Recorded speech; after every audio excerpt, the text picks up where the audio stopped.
Price ദൈവത്തിൻ്റെ പരിശുദ്ധമേറിയ നാമം വാഴ്ത്തപ്പെടുമാറാകട്ടെ. കൃപാസനം യൂട്യൂബ് ചാനലിലൂടെ ദൈവവചനം ശ്രമിക്കുന്ന എല്ലാ ശ്രോതാക്കൾക്കും ക്രിസ്തുയേശുവിൻ നാമത്തിൽ സ്നേഹവന്ദനത്തെ അറിയിക്കുന്നു. അല്പസമയത്തെ ചിന്തയ്ക്ക് ഒരു ദൈവവചനം വായിക്കുന്നു.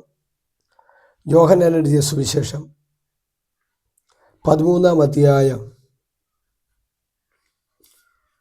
അതിൻ്റെ 8-ാമത്തെ വചനം വായിക്കുന്നു. നീ ഒരു നാളും എൻ്റെ കാൽ കഴുകയില്ല എന്ന് പത്രോസ് പറഞ്ഞു.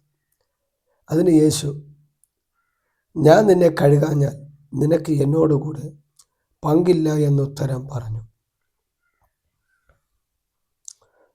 കർത്താവായ യേശു ശിഷ്യന്മാരും ഒരുമിച്ച് കൂടിയിരിക്കുന്ന സന്ദർഭത്തിൽ കർത്താവ് ഒരു തുവർത്തെടുത്ത അരയിൽ ചുറ്റി പാത്രത്തിൽ വെള്ളമെടുത്തു അവിടെ പാദം കഴുകാൻ വേണ്ടി വന്നു. അവിടെ പാദം കഴുകുമ്പോൾ ദൈവത്തിൻ്റെ വചനത്തിൽ ഇങ്ങനെ പറയുന്നു, പത്രോസിൻ്റെ അടുക്കിലേക്ക് വന്നു. പത്രോസിൻ്റെ പാദം കഴുകാൻ വേണ്ടി വരുമ്പോൾ പത്രോസ് പറഞ്ഞ്, കർത്താവ്, നീ ഒരു നാളും എൻ്റെ കാൽ കഴുകുകയില്ല. യേശു പറഞ്ഞു, ഞാൻ നിന്നെ കഴുകാഞ്ഞ നിനക്ക് എന്നോട് കൂടെ പങ്കില്ല എന്ന് പറഞ്ഞു. ആ യേശു പറഞ്ഞ വാക്ക് ഉദ്ധരിച്ചുകൊണ്ട് അല്പസമയം നമുക്ക് ദൈവവചനം ധ്യാനിക്കാം. യേശു പറഞ്ഞിങ്ങനെ, ഞാൻ നിന്നെ കഴുകാഞ്ഞാൽ നിനക്ക് എന്നോട് കൂടെ പങ്കില്ല. യേശു നമ്മെ കഴുകണം. യേശുവിനോട് കൂടെ പങ്ക് ലഭിക്കണമെങ്കിൽ നാം യേശുവിനാൽ കഴുകൽ പ്രാപിക്കണം.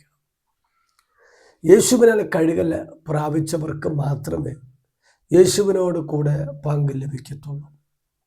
നിത്യജീവൻ്റെ പങ്ക്, നിത്യതയിലുള്ള പങ്ക് ലഭിക്കണമെങ്കിൽ നാം ക്രിസ്തുയേശുവിനാൽ കഴുകപ്പെടണം. ഈ വചനം കേൾക്കുമ്പോൾ നാം ഓരോരുത്തരും യേശുവിനാൽ കഴുകപ്പെട്ട വ്യക്തിയാണോ എന്ന് ശോധന ചെയ്യേണ്ടിയിരിക്കുന്നു. ഈ വചനത്തിലേക്ക് വരുന്നതിന് മുമ്പേ തന്നെ മറ്റൊരു വചനത്തിൽ ചില ഭാഗങ്ങൾ നമുക്ക് കൂടെ വായിച്ചു ചേർന്ന് ധ്യാനിക്കാം. അപ്പോസ്തല പ്രവൃത്തിയുടെ പുസ്തകം 1-ാം അധ്യായം അതിൻ്റെ 15-ാമത്തെ വാക്യം മുതൽ, ആ കാലത്ത് ഏകദേശം 120 പേര് ഉള്ള ഒരു സംഘം കൂടിയിരിക്കുമ്പോൾ പത്രോസ് സഹോദരന്മാരുടെ നടുവിൽ എഴുന്നേറ്റ് നിന്ന് പറഞ്ഞത്, സഹോദരന്മാരായ പുരുഷന്മാരെ, യേശുവിനെ പിടിച്ചവർക്ക് വഴികാട്ടിയായി തീർന്ന യൂദയെക്കുറിച്ച് പരിശുദ്ധാത്മാവ് ദാവീദ് മുഖാന്തരം മുൻ പറഞ്ഞ തിരുവെഴുത്തിന് നിവർത്തി വരുവാൻ ആവശ്യമായിരുന്നു. ഇവിടെ ദൈവവചനത്തിൽ വായിക്കപ്പെടുന്ന ഭാഗം, യേശു കർത്താവ് സ്വർഗാരോഹണം ചെയ്ത് പോയി ശേഷം ശിഷ്യന്മാർ കർത്താവിൻ്റെ വാക്കുപോലെ, അഥവാ എന്നോട് കേട്ട പിതാവിൻ്റെ വാഗ്ദത്തത്തിന് വേണ്ടി നിങ്ങൾ യെരുശലേം വിട്ട് വാങ്ങിപ്പോകാതെ കാത്തിരിക്കണമെന്ന്, പരിശുദ്ധാത്മാവ് നിങ്ങളുടെ മേൽ വരുമ്പോൾ നിങ്ങൾ ശക്തി ലഭിച്ചിട്ട് യെരുശലേമിൽ, യഹൂദയിൽ എല്ലായിടത്തും, ശമരിയയിൽ, ഭൂമിയുടെ അറ്റത്തോളം എൻ്റെ സാക്ഷികളാകണം എന്ന് യേശു ശിഷ്യന്മാരോട് പറഞ്ഞു. ആ ദൈവവചനത്തിൻ്റെ അടിസ്ഥാനത്തിൽ അവർ യെരുശലേം വിട്ട് വാങ്ങിപ്പോകാതെ മർക്കോസിൻ്റെ മാളിക മുറിയിൽ കൂടിയിരിക്കുമ്പോൾ കർത്താവിൻ്റെ വചനം പറയുന്നത്, നമ്മുടെ പത്രോസ് അവരുടെ മുമ്പിൽ എഴുന്നേറ്റ് നിന്നു. ഏകദേശം 120 പേര് അതിനകത്ത് കൂടിയിരിക്കുകയായിരുന്നു, മറിയ, യേശുവിൻ്റെ അമ്മ മറിയ ഉൾപ്പെടെ. ആ കാലത്ത് 120 പേരുള്ള സംഘം കൂടിയിരിക്കുമ്പോൾ അവരുടെ നടുവിൽ പത്രോസ് എഴുന്നേറ്റ് നിന്ന് പറയുകയാണ്, സഹോദരന്മാരായ പുരുഷന്മാരെ, യേശുവിനെ പിടിച്ചവർക്ക് വഴികാട്ടിയായി തീർന്ന യൂദയെക്കുറിച്ച് പരിശുദ്ധാത്മാവ് ദാവീദ് മുഖാന്തരം മുൻ പറഞ്ഞ തിരുവെഴുത്ത് നിവർത്തിയാകുവാൻ ആവശ്യമായിരുന്നു. ഇവിടെ പത്രോസ് എഴുന്നേറ്റ് സഹോദരന്മാരെ സംബോധന ചെയ്ത് പറയുകയാണ്, യേശുവിനെ പിടിച്ചവർക്ക് വഴികാട്ടിയായി തീർന്ന യൂദയെക്കുറിച്ച് പരിശുദ്ധാത്മാവ് ദാവീദ് മുഖാന്തരം മുൻ പറഞ്ഞ തിരുവെഴുത്ത് നിവർത്തിയാകുവാൻ ആവശ്യമായിരുന്നു. അഥവാ ഈ വചനം നിവർത്തിയാകുന്നത് ആവശ്യമായിരുന്നു. ഒന്നുകൂടി പറഞ്ഞ യൂദയെക്കുറിച്ച് പറഞ്ഞ ഈ തിരുവെഴുത്ത് നിവർത്തിയാകുവാൻ ആവശ്യമാണ്. ദൈവഭക്തനായ ദാവീദ് പരിശുദ്ധ ആത്മാവിൻ്റെ നിയോഗത്താൽ ചില പ്രവചന ശബ്ദങ്ങൾ സങ്കീർത്തന ഭാഗത്തിൽ പറയപ്പെട്ട് നമുക്ക് കാണാൻ കഴിയും. അതിൽ 41 സങ്കീർത്തനം അതിൻ്റെ 9 വാക്യത്തിൽ വായിക്കുമ്പോൾ ഇങ്ങനെ കാണുന്നു: ഞാൻ വിശ്വസിച്ചവനും എൻ്റെ അപ്പം തിന്നവനുമായ എൻ്റെ പ്രാണസ്നേഹിതൻ പോലും എൻ്റെ നേരെ കുതികാൽ ഉയർത്തിയിരിക്കുന്നു. ഞാൻ വിശ്വസിച്ചവനും എൻ്റെ അപ്പം തിന്നവനുമായ എൻ്റെ പ്രാണസ്നേഹിതൻ പോലും എൻ്റെ നേരെ കുതികാൽ ഉയർത്തിയിരിക്കുന്നു. ഇത് പരിശുദ്ധാത്മാവിനാൽ ദാവീദിലൂടെ പ്രവചിക്കപ്പെട്ട ഒരു പ്രവചന ഭാഗമാണ്. ഈ ഭാഗത്ത് നമ്മുടെ യൂദയുടെ പേരില്ല. യൂദയുടെ പേര് നമുക്ക് കാണാൻ കഴിയില്ല, പക്ഷെ വിഷയം കൊടുത്തിരിക്കും നമുക്ക് കാണാൻ കഴിയും. അടുത്തത് നമ്മൾ ചിന്തിക്കുമ്പോൾ നമുക്ക് കാണാൻ കഴിയുന്ന ഒരു ഭാഗമുണ്ട്. 69 സങ്കീർത്തനം അതിൽ 25 വചനം: അവരുടെ വാസസ്ഥലം ശൂന്യമായി പോകട്ടെ, അവരുടെ കൂടാരങ്ങൾ ആരും പാർക്കാതിരിക്കട്ടെ. ഇവിടെയും യൂദയുടെ പേര് കാണാൻ കഴിയുന്നില്ല. പത്രോസ് പറഞ്ഞ് യൂദയെക്കുറിച്ച് പരിശുദ്ധാത്മ ദാവീദ് മുഖാന്തരം അരുളി ചെയ്ത തിരുവെഴുത്ത് നിവൃത്തിയാകുവാൻ ആവശ്യമാണ്. യൂദയെക്കുറിച്ച് പറഞ്ഞെന്നാ. അങ്ങനെയെങ്കിൽ അവിടെ നിന്ന് നമുക്ക് യൂദയുടെ പേര് കാണാൻ കഴിയത്തില്ല. മാത്രമല്ല 109 സങ്കീർത്തനം 8 വാക്യത്തിലേക്ക് വരുമ്പോഴും അവൻ്റെ നാളുകൾ ചുരുങ്ങിപ്പോകട്ടെ, അവൻ്റെ വാസസ്ഥലം അവൻ്റെ സ്ഥാനം മറ്റൊരുത്തൻ ഏൽക്കട്ടെ, അവൻ്റെ മക്കൾ അനാഥരും അവൻ്റെ ഭാര്യ വിധവയും ആയിത്തീരട്ടെ. അവിടെ ദൈവത്തിൻ്റെ വചനം വായിക്കുന്ന ഭാഗത്തും അവൻ്റെ സ്ഥാനം മറ്റൊരുത്തൻ ഏൽക്കട്ടെ എന്ന് പറയുമ്പോഴും അവിടെ ഹല്ലേലൂയ യൂദയുടെ പേര് നമുക്ക് കാണാൻ കഴിയുന്നില്ല. അങ്ങനെ തിരുവെഴുത്തിൽ സംബോധന ചെയ്തിരിക്കുന്ന ഭാഗങ്ങളിലെല്ലാം യൂദയെക്കുറിച്ചെന്ന് പറഞ്ഞ് ചിന്തിക്കുന്ന ഭാഗങ്ങളിലെല്ലാം യൂദയുടെ പേരില്ല. ദൈവനാമത്തിന് പറയട്ടെ, അവിടെ യൂദയുടെ പേരില്ലാതിരിക്കുമ്പോൾ പത്രോസ് പറയുന്ന ഭാഗം കണ്ടോ? സഹോദരന്മാരായ പുരുഷന്മാരെ, യേശുവിനെ പിടിച്ചവർക്ക് വഴികാട്ടിയായി തീർന്ന യൂദയെക്കുറിച്ച് പരിശുദ്ധാത്മാവ് ദാവീദ് മുഖാന്തരം മുൻ പറഞ്ഞ തിരുവെഴുത്ത് നിവർത്തിയാകുവാൻ ആവശ്യമായിരുന്നു. നമ്മുടെ പത്രോസ് പറയുന്നു ഇത് യൂദയെക്കുറിച്ച് പറഞ്ഞ വചനമാണ്. യൂദയുടെ പേര് കാണാൻ കഴിയുന്നില്ലെങ്കിലും ഹല്ലേലൂയ സാഹചര്യ തെളിവുകളെല്ലാം യൂദയ്ക്ക് നേരെയാണ്. ഇന്ന് നമ്മുടെ ഇന്ത്യൻ നിയമത്തിൽ അനേക നിയമങ്ങൾ എഴുതിയിട്ടുണ്ട്, സെറ്റ് ചെയ്തിട്ടുണ്ട്. ഓരോ തെറ്റിന് അതിൻ്റെ ശിക്ഷ, അങ്ങനെയുള്ള കാര്യങ്ങളെല്ലാം ഇന്ത്യൻ നിയമത്തിൽ നമുക്കുണ്ട്. പക്ഷേ അവിടെ ഒരിടത്തെയും ആരുടെയും പേര് എൻ്റെയോ നിൻ്റെയോ നിങ്ങളുടെ ആരുടെ പേര് അവിടെ കാണാൻ കഴിയത്തില്ല. പക്ഷേ ആര് ആ നിയമത്തെ ലംഘിക്കുമ്പോൾ അവരുടെ പേര് അവിടെ വന്നിരിക്കും.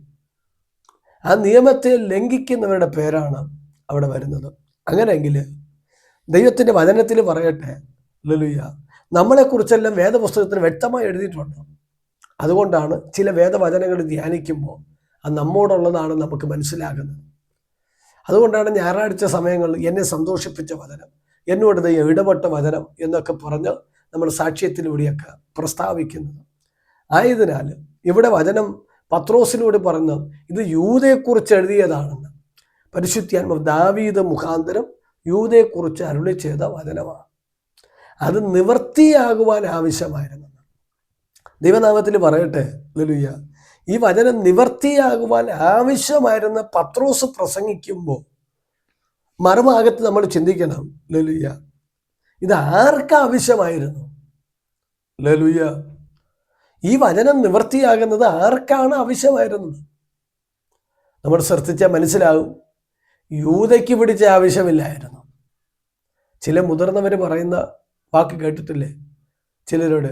കുഞ്ഞെ, നിനക്ക് ആവശ്യമില്ലാത്ത കാര്യത്തിൽ നീ ഇടപെടാൻ പോകരുത്, നിനക്ക് പ്രയോജനമില്ലാത്ത വിഷയത്തിൽ നീ എന്ത് ചെയ്യരുത്, ഇടപെടാൻ പോകരുത് എന്ന് ചിലർ ഉപദേശിക്കുന്നത് നിങ്ങൾ കേട്ടിട്ടുണ്ടായിരിക്കാം. എന്ന് പറഞ്ഞാൽ തനിക്ക് ആവശ്യമില്ലാത്ത കാര്യത്തിൽ ഇടപെടാതിരിക്കുന്നതാണ് ഏറ്റവും നല്ലത്.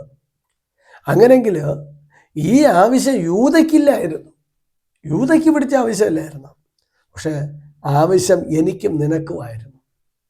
ഹല്ലേലൂയ എന്ന് പറഞ്ഞാൽ ആ യേശുവിനെ കാണിച്ചു കൊടുത്തതിനാൽ യേശു കാൽവറി ക്രൂശിൽ യാഗമായി തീർന്നത് എനിക്കും നിനക്കും രക്ഷ കിട്ടി, നിത്യജീവൻ കിട്ടി, ക്രിസ്തുവിനെ അറിയാൻ ഭാഗ്യം കിട്ടി.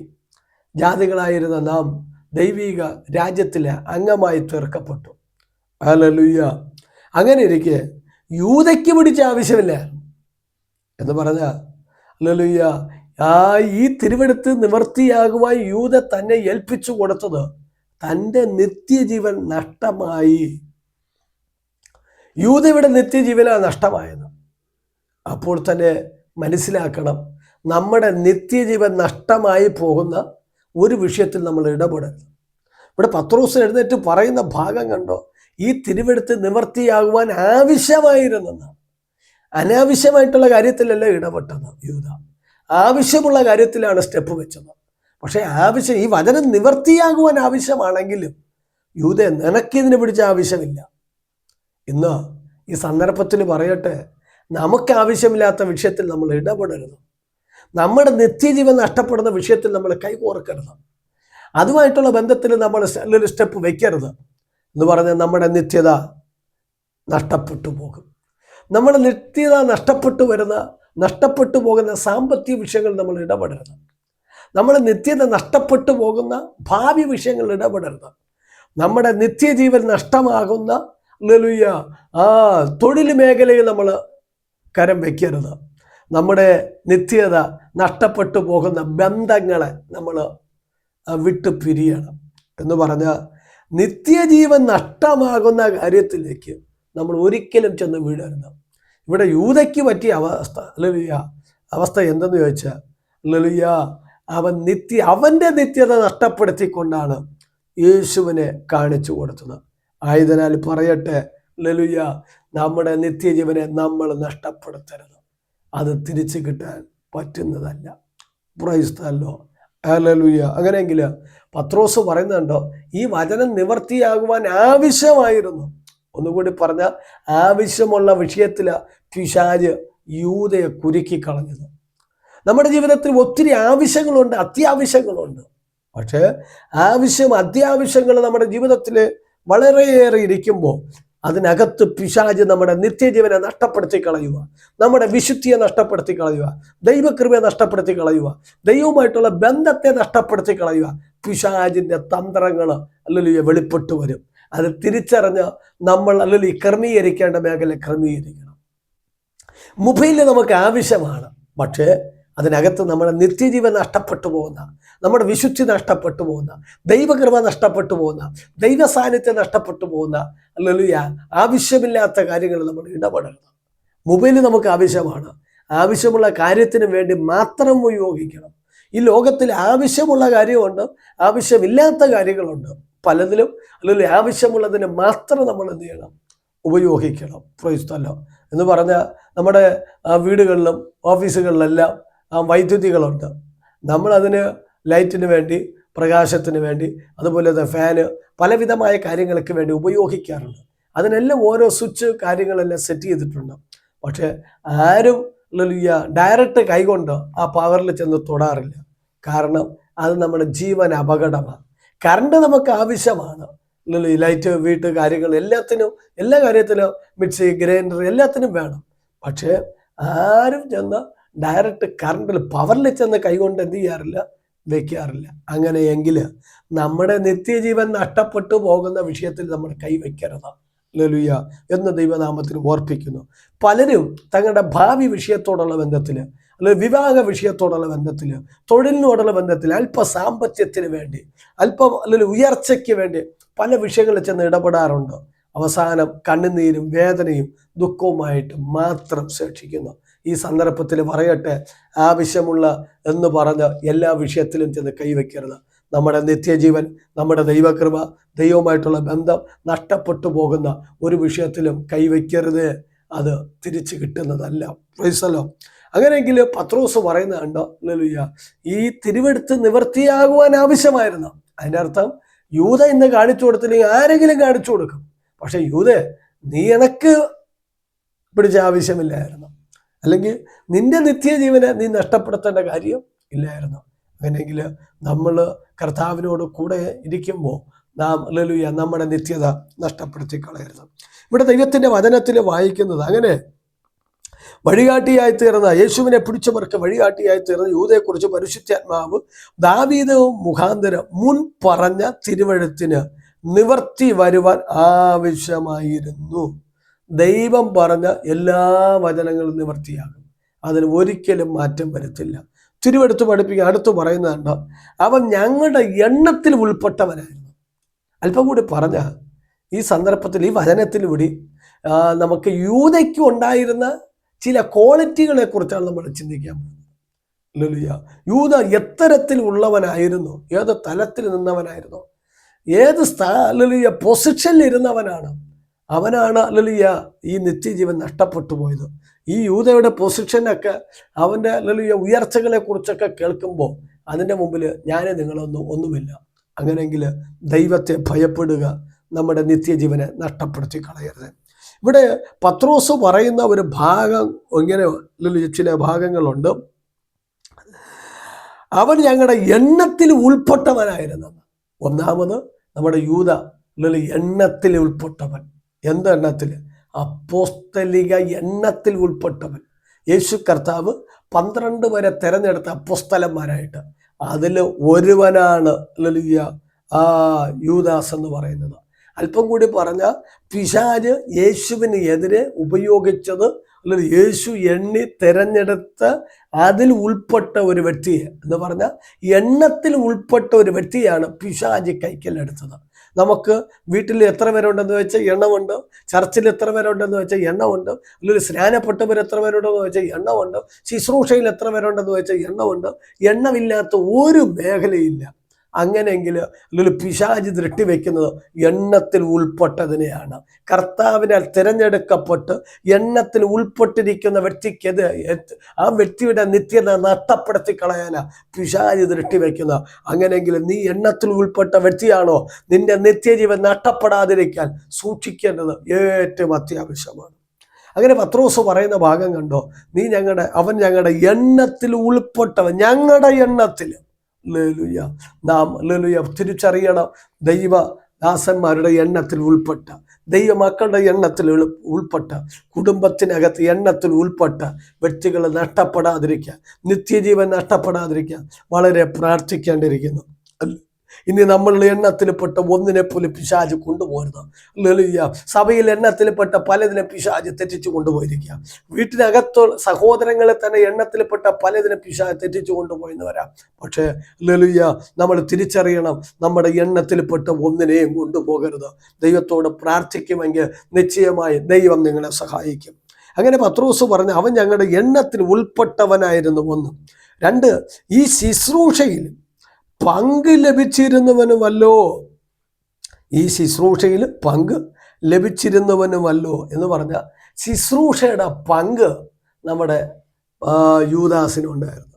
ഒന്നുകൂടി പറഞ്ഞാൽ തിരുവെടുത്തിൽ മനസ്സിലാക്കാൻ കഴിയുന്നത് നല്ലൊരു ശുശ്രൂഷയുടെ പങ്ക് യൂദാസിനുണ്ടായിരുന്നു. നല്ലൊരു ശുശ്രൂഷയുടെ പങ്ക്.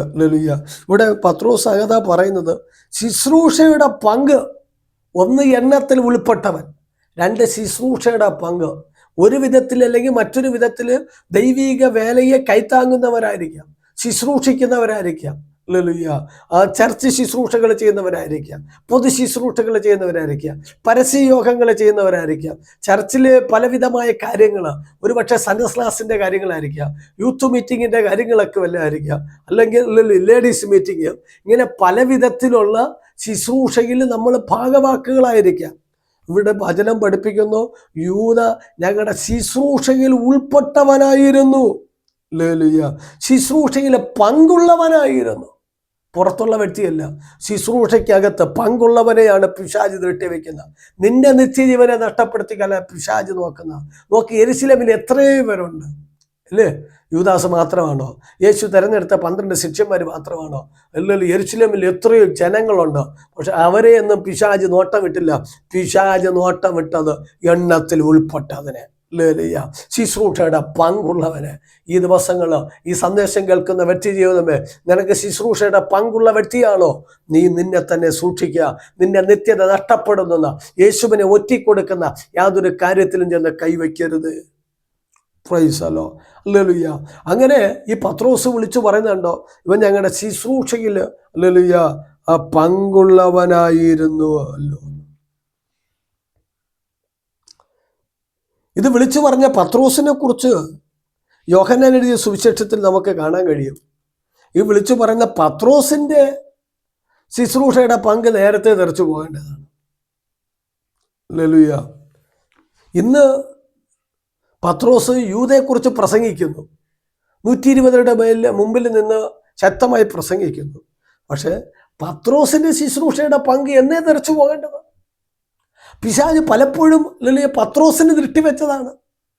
ഒരിക്കൽ കർത്താവ് പത്രോസിനെ നോക്കിയിട്ട് പറഞ്ഞു, പത്രോസെ പത്രോസെ, സാത്താൻ നിന്നെ പാറ്റിക്കളയാൻ, അവിടെ വിളിക്കുന്നത് ശീമോനെ ശീമോനെ എന്ന, സാത്താൻ നിന്നെ പാറ്റിക്കളയാൻ, ഗോതമ്പ് മണിയെ പോലെ പാറ്റിക്കളയാൻ എന്നോട് എത്ര പ്രാവശ്യം അനുവാദം ചോദിച്ച, ഞാൻ നിന്റെ വിശ്വാസം പോകാതിരിക്കാൻ ഞാൻ അനുവദിച്ചില്ലെന്ന് ദൈവത്തോട് അപേക്ഷിച്ചെന്നാ പറഞ്ഞു എന്ന് പറഞ്ഞ ഹല്ലേലൂയ.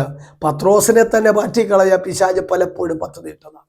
എന്നെ നിന്നെയും പാറ്റിക്കളയാ പിശാച് പലപ്പോഴും പ്ലാൻ ഇട്ടതാണ്. പക്ഷെ നമ്മുടെ വിശ്വാസത്തിൻ്റെ അളവ് സ്വർഗം കണ്ടു. ദൈവം അനുവദിക്കാത്തത് കൊണ്ടാണ് ഇന്നും ശുശ്രൂഷയിൽ നിൽക്കുന്നത്. ഹല്ലേലൂയ. ആ ദൈവം അനുവദിച്ചു കൊടുക്കാത്തത് കൊണ്ടാണ് ഇന്നും ദൈവകൃപയിൽ നിലനിൽക്കുന്നത്. അതുകൊണ്ട് ദൈവനാമത്തിൽ പറയട്ടെ, ഈ പത്രോസ് ഇപ്പോൾ യൂദയെക്കുറിച്ച് പറയുന്ന ഭാഗം കണ്ടോ, ഹല്ലേലൂയ, ഇവൻ ഞങ്ങളുടെ ശുശ്രൂഷയിൽ പങ്കുള്ളവനായിരുന്നു. അല്ലെങ്കിൽ പത്രോസിന്റെ ശുശ്രൂഷ നേരത്തെ അല്ലെങ്കിൽ നഷ്ടപ്പെട്ടു പോകാൻ, ആ പങ്ക് നഷ്ടപ്പെടേണ്ടവനാ. വചനം പഠിപ്പിക്കുന്നു. യോഹന്നാൻ നമ്മൾ കുറിവാക്യമായി വായിച്ചല്ലോ, യോഹന്നാൻ 13:7 മുതലുള്ള വാക്യങ്ങൾ വായിക്കുമ്പോൾ യേശു അവനോട് 6 മുതൽ വായിക്കുമ്പോൾ യേശു ശീമോൻ പത്രോസിന്റെ അടുക്കൽ വന്നപ്പോൾ അവൻ യേശുവിനോട്, കർത്താവേ, നീ എൻ്റെ കാൽ കഴുകുന്നുവോ എന്ന് പറഞ്ഞു. യേശു അവനോട്, ഞാൻ ചെയ്യുന്നത് നീ ഇപ്പോൾ അറിയുന്നില്ല, പിന്നെ അറിയൂ എന്ന് ഉത്തരം പറഞ്ഞു. നീ ഒരു നാളും എൻ്റെ കാൽ കഴുകയില്ല എന്ന് പത്രോസ് പറഞ്ഞു. അതിന് യേശു, ഞാൻ നിന്നെ കഴുകാഞ്ഞാൽ നിനക്ക് എന്നോട് കൂടെ പങ്കില്ല എന്ന് ഉത്തരം പറഞ്ഞു. അപ്പോൾ ശീമോൻ പത്രോസ്, കർത്താവേ, എൻ്റെ കാൽ മാത്രമല്ല കൈയും തലയും കൂടെ കഴുകണമേ എന്ന് പറഞ്ഞു. ഇവിടെ നമുക്ക് മനസ്സിലാക്കാൻ കഴിയുന്നത്, യേശു കർത്താവ് ഹല്ലേലൂയ പാദം കഴുകാൻ വേണ്ടി വരുമ്പോൾ പത്രോസ് പറയുകയാണ്, നീ ഒരു നാളും എൻ്റെ പാദം കഴുകില്ലെന്ന്. ഒരു നാളും എന്ന് പറഞ്ഞാൽ ഇന്നെന്ന് മാത്രമല്ല, ഒരു നാളും. ചിലരിങ്ങനെയാണ് വചനം കേൾക്കാൻ ചെന്നിരിക്കുന്നത്.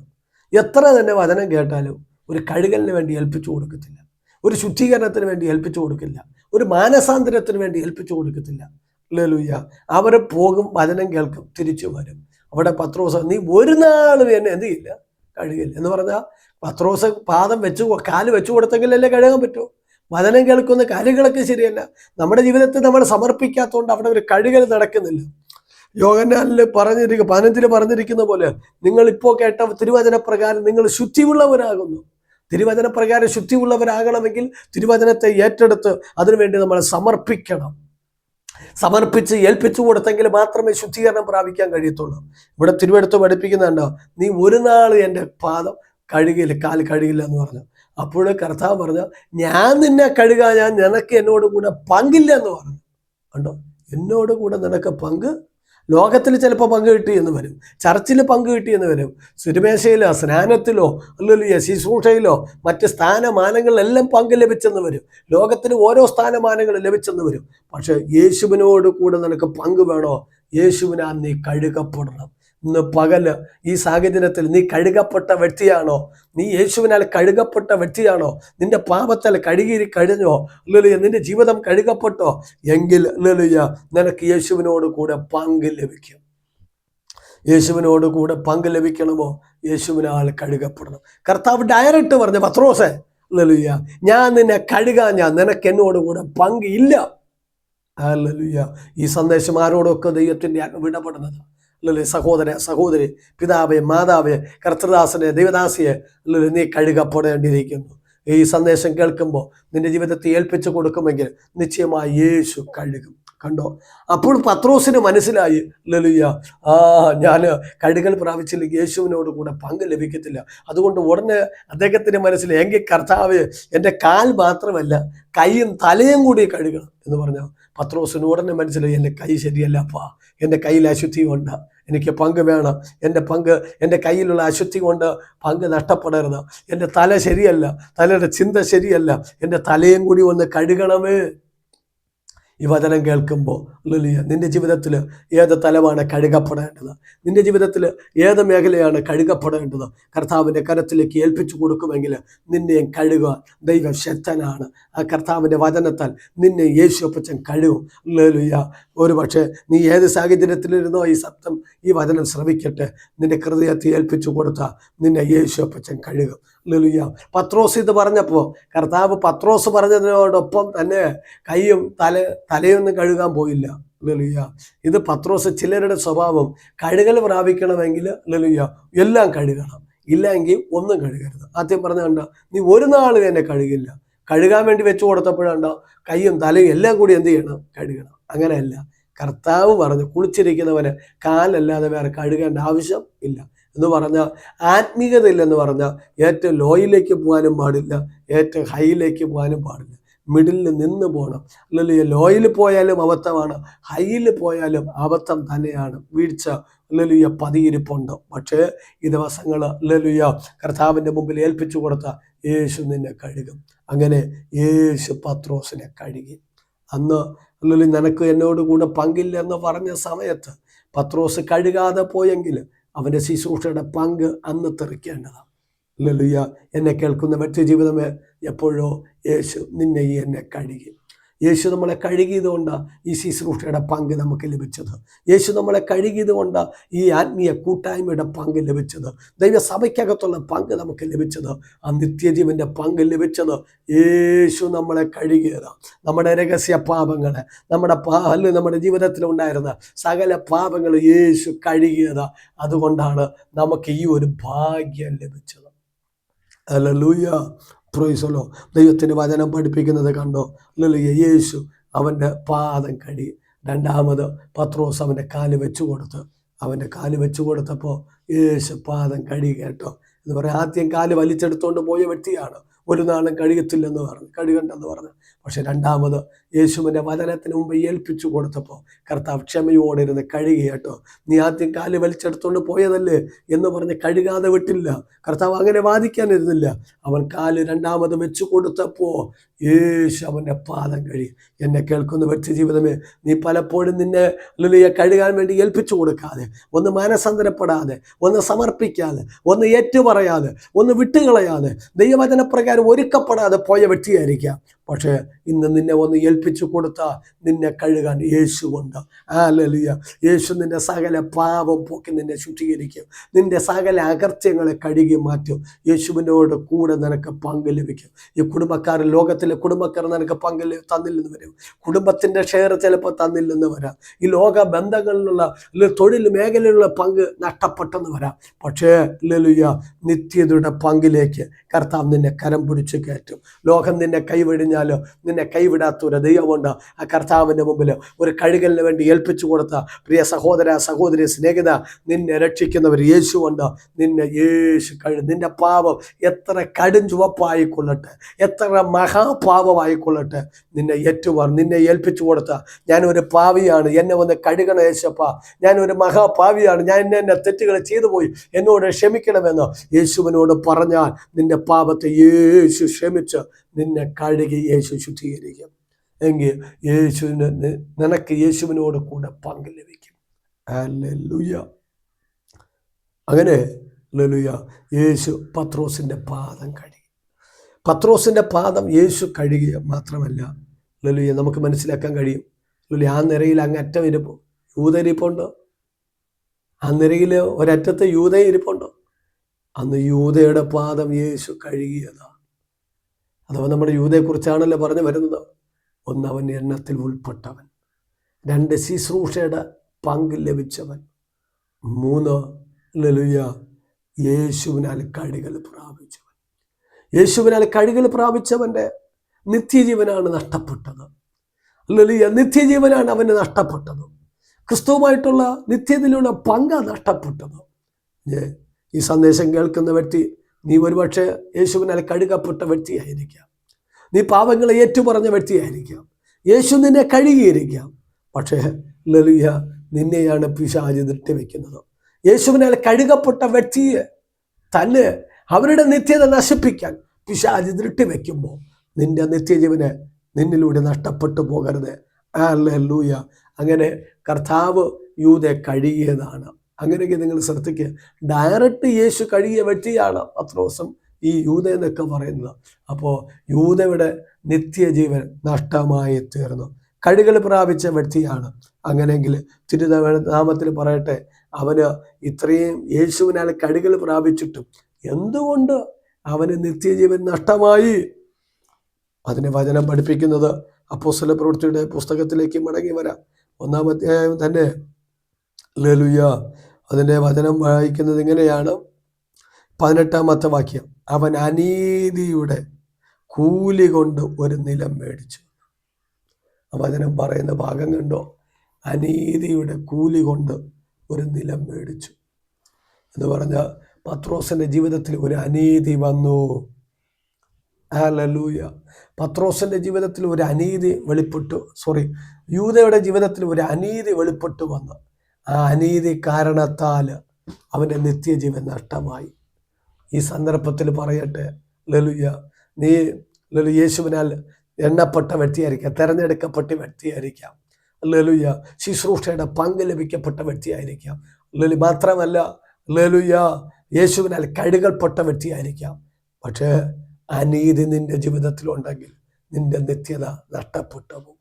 അനീതിയുടെ കൂലി നിന്റെ പക്കലുണ്ടെങ്കിൽ നിന്റെ നിത്യത നഷ്ടപ്പെട്ടു പോകും. നമുക്കറിയാം, യേശു കർത്താവിന് 30 വെള്ളിക്കാശിന് യൂദ ഒറ്റി കൊടുക്കുന്നത്. ഹല്ലേലൂയ. യൂദ ഒറ്റി കൊടുക്കുന്നത് 30 വെള്ളിക്കാശിന് യേശുവിനെ ഒറ്റി കൊടുക്കുക. നീതിമാനായ കർത്താവിനെ അവൻ കാണിച്ചു കൊടുത്ത. ഹല്ലേലൂയ. യേശുവിനെ കുറ്റം വിധിച്ചു വന്ന് കണ്ടപ്പോൾ യൂദ ഹല്ലേലൂയ നിലവിളിച്ചുകൊണ്ട് പുരോഹിതന്മാരുടെ അടുത്ത് പോയി പറഞ്ഞു, ഞാൻ ഹല്ലേലൂയ നീതിമാന്റെ രക്തത്തെ ഞാൻ കാണിച്ചു കൊടുത്തു എന്ന് പറഞ്ഞു. അപ്പോൾ പുരോഹിതന്മാർ പറഞ്ഞതെന്നറിയാം, ഹല്ലേലൂയ അതിന് ഞങ്ങൾക്കെന്താ, നീ നിന്നെ തന്നെ നോക്കിക്കൊള്ളാൻ പറഞ്ഞു. അങ്ങനെ ഹല്ലേലൂയ അവൻ്റെ കയ്യിലിരുന്ന 30 വെള്ളിക്കാശും എടുത്ത് ഹല്ലേലൂയ യെരുശലേമിലെ ശ്രീ ഭണ്ഡാരത്തിലേക്ക് വലിച്ചെറിഞ്ഞു. പുരോഹിതന്മാർ ആ വെള്ളിക്കാശ് എണ്ണിയെടുത്തു. കേട്ടോ, എണ്ണിയെടുത്ത സന്ദർഭത്തിൽ 30 വെള്ളിക്കാശും അവിടെ ഉണ്ട്. 30 എണ്ണം ഉണ്ട്. ഒരെണ്ണം പോലും അവന് ഉപകരിച്ചില്ല. അല്ലോ, ഒരു വെള്ളിക്കാശ് പോലും, നമ്മുടെ ഭാഷയിൽ പറഞ്ഞ ഒരു ചായ പോലും അവൻ കുടിച്ചില്ല. ഒരു ചായയ്ക്ക് പോലും അവന് ഉദവിയില്ല. കേട്ടോ, ഒരു ചായയ്ക്ക് പോലും അവന് ഉദവിയില്ല. ശ്രദ്ധിക്കണം. അനീതിയുടെ പൈസ, അനീതിയുടെ കൂലി, അനീതിയായിട്ട് നീ സമ്പാദിച്ചെങ്കിൽ, അനീതിയുടെ ഹല്ലേലൂയ ആ രൂപയാണ് നിന്റെ കയ്യിലിരിക്കുന്നെങ്കിൽ അത് നിന്റെ നിത്യത നഷ്ടപ്പെടുത്തി കളയും. നിന്റെ നിത്യജീവൻ നഷ്ടപ്പെട്ടു പോകും. നിത്യമായ ക്രിസ്തുവുമായിട്ടുള്ള ബന്ധം, നിന്റെ വീണ്ടെടുപ്പ് നഷ്ടപ്പെട്ടു പോകും. വിശുദ്ധന്മാരോട് കൂടെയുള്ള പുനരുത്ഥാനത്തിൽ നിനക്ക് പങ്ക് ലഭിച്ചെന്ന് വരത്തില്ല. ആ പങ്ക് ലഭിക്കണമോ, അനീതിയെ വിട്ടുകളഞ്ഞ്, അനീതിയെ ഉപേക്ഷിച്ച് കർത്താവിൻ്റെ മുമ്പിലേക്ക് മടങ്ങി വാ. ഇവിടെ വചനം പഠിപ്പിക്കുന്ന യൂദ യേശുവിനെ കാണിച്ചു കൊടുത്ത, ഒറ്റിക്കൊടുത്ത 30 വെള്ളിക്കാശ് അവൻ ആലയത്തിലേക്ക് വലിച്ചെറിഞ്ഞ സ്ത്രീ ഭണ്ഡാരത്തിലേക്ക്. പക്ഷേ അതുകൊണ്ട് അവന് ഒരു ഉപകാരം വന്നില്ല. പക്ഷെ അവൻ്റെ നിത്യജീവൻ നഷ്ടപ്പെട്ടു പോയി. അനീതിയിലേക്ക് കൈവയ്ക്കുന്നവരെ അതുകൊണ്ട് നിനക്ക് ഒരു ഉപകാരം വരത്തില്ല. അനീതിയുടെ ലളിയ സമ്പത്ത് വർദ്ധിപ്പിക്കുന്നവരെ നിനക്ക് ഒരു പ്രയോജനം ഉണ്ടാകത്തില്ല. പക്ഷെ നിന്റെ നിത്യജീവൻ നഷ്ടപ്പെട്ടു പോകും. യൂദയുടെ നിത്യജീവൻ പോയത് അവിടെയാണ്. യേശുവിനാൽ കഴുകപ്പെട്ട വ്യക്തിയാണ്. അവന് ശുശ്രൂഷയുടെ പങ്കുണ്ടായിരുന്ന വ്യക്തിയാണ്. എണ്ണത്തിൽ ഉൾപ്പെട്ട അപ്പോസ്തലന്മാരിൽ ഉൾപ്പെട്ടവനാണ്. പക്ഷേ അവൻ്റെ നിത്യജീവൻ നഷ്ടപ്പെട്ടു പോയി. ഒരിക്കലും യേശു കർത്താവ് തൻ്റെ 12 ശിഷ്യന്മാരെ വിളിച്ചിട്ട് 2 പേരെ വീതം വെച്ച് അയക്കാൻ തുടങ്ങി. അവർക്ക് ഭൂതങ്ങളെ പുറത്താക്കാനും രോഗികളെ സൗഖ്യമാക്കാനുള്ള അധികാരം കൊടുത്തു. അങ്ങനെ ശിഷ്യന്മാർ 2 പേര് വീതം കടന്നുപോയി. പോയിടത്തെല്ലാം വലിയ വലിയ അത്ഭുതങ്ങൾ നടന്നു. അനേക വ്യക്തികളെ ഭൂതങ്ങളെ പുറത്താക്കി, അനേക വ്യക്തികളുടെ ഭൂതങ്ങളെ പുറത്താക്കി, രോഗികളെ സൗഖ്യമാക്കി. ശിഷ്യന്മാർ സന്തോഷത്തോടെ യേശുവിനടുത്ത് വന്നു. ദൈവനാമത്തിന് പറയട്ടെ, അന്ന് ഒരു വ്യക്തി യൂദയുമായിരുന്നു കേട്ടോ. ആ ഭൂതങ്ങളെ പുറത്താക്കിയ കൂട്ടത്ത് യൂദയും ഉണ്ടായിരുന്നു കേട്ടോ. ഇന്ന് സന്ദർഭത്തിൽ പറയട്ടെ, പലവിധമായിട്ടുള്ള കൃപാവര ശുശ്രൂഷകൾ ചെയ്ത വ്യക്തിയായിരിക്കാം, പലവിധമായ വിടുതൻ്റെ ശുശ്രൂഷ ചെയ്ത വ്യക്തിയായിരിക്കാം. പക്ഷെ നിന്റെ നിത്യത നശിപ്പിച്ചു കളയുവാൻ പിശാച് ചില അനീതികൾ കൊണ്ടുവരുന്നുണ്ട് കേട്ടോ. അനീതിയിൽ നിന്റെ കരം നീട്ടരുത്. ദൈവസഭയ്ക്കകത്തുള്ള അനീതിയിൽ നിന്റെ കരം നീണ്ടു പോകരുത്. ഹല്ലേലൂയ. അനീതി എവിടെ വരുമോ, അനീതിയായിട്ടുള്ള കൂലി എവിടെ നിന്റെ കയ്യിൽ വരുമോ, അനീതിയായിട്ടുള്ള സമ്പത്ത് നിന്റെ കയ്യിൽ എപ്പോ വരുമോ, അത് നിന്റെ നിത്യജീവനെ നശിപ്പിക്കുന്നതാണ്. കണ്ടോ, വലിയ ശുശ്രൂഷകളൊക്കെ ആ യൂദ ചെയ്തതാ നമുക്ക് മനസ്സിലാക്കാൻ കഴിയും. ഹല്ലേലൂയ. ആ കർത്താവ് അയച്ച ശിഷ്യന്മാരോട് ചേർന്ന് ശിഷ്യന്മാർ കടന്നുപോയി വലിയ ശുശ്രൂഷ ചെയ്തതാ. ഹല്ലേലൂയ. തിരുവെടുത്ത് പഠിപ്പിക്കുന്നു. ഹല്ലേലൂയ. മാർക്കെഴുതിയ സുവിശേഷം 6-ാം അധ്യായം അതിൻ്റെ 7-ാമത്തെ വാക്യത്തിൽ ഇങ്ങനെ കാണുന്നു. അനന്തരം ഹല്ലേലൂയ യേശു 12 വരെ അടുക്കെ വിളിച്ചു, അവരെ ഈ രണ്ടായി അയച്ചു തുടങ്ങി. അവർക്ക് അശുദ്ധാത്മാക്കളുടെ മേൽ അധികാരം കൊടുത്തു. അവർ വഴിക്ക് വടിയല്ലാതെ ഒന്നും എടുക്കരുത്. അപ്പവും പൊക്കണവും മടിശയിലേക്ക് കാശും എടുക്കരുത്. ചെരുപ്പ് ഇട്ടുകൊള്ളുക, 2 വസ്ത്രം ധരിക്കരുത്. ഇങ്ങനെ കർത്താവ് ഒരു ലിസ്റ്റ് പറഞ്ഞു. അവിടെ പറഞ്ഞപ്പോൾ കർത്താവ് അവരെ അയക്കുമ്പോൾ കണ്ടോ, അവർക്ക് അശുദ്ധാത്മാക്കളുടെ മേലുള്ള അധികാരം കൊടുത്തു എന്ന് പറഞ്ഞാൽ ഈ യൂദ പൈശാചിക വിഷയങ്ങളുടെ മേൽ അധികാരമുള്ള വ്യക്തിയായിരുന്നു. തിരിച്ചു വന്ന 13-ാമത്തെ വാക്യത്തിൽ 12 അവർ അങ്ങനെ പുറപ്പെട്ടു മാനസാന്തരപ്പെടണം എന്ന് പ്രസംഗിച്ചു. കണ്ടോ, മാനസാന്തരത്തിൻ്റെ പ്രസംഗിച്ച വ്യക്തിയാണ് ഈ യൂദ എന്ന് പറയുന്നത്. മാനസാന്തരം പെടണമെന്ന് പട്ടണങ്ങൾ തോറും ചെന്ന് പ്രസംഗിച്ചവരുടെ കൂട്ടത്ത് യൂദയുണ്ട് പ്രസംഗിക്കാൻ. വചനം പഠിപ്പിക്കുന്നുണ്ടോ. ഹല്ലേലൂയ. അങ്ങനെ അവർ പുറപ്പെട്ടു മാനസാന്തരപ്പെടണമെന്ന് പ്രസംഗിച്ചു. വളരെ ഭൂതങ്ങളെ പുറത്താക്കി അനേക രോഗികൾക്ക് എണ്ണ തേച്ച് സൗഖ്യം വരുത്തുകയും ചെയ്തു.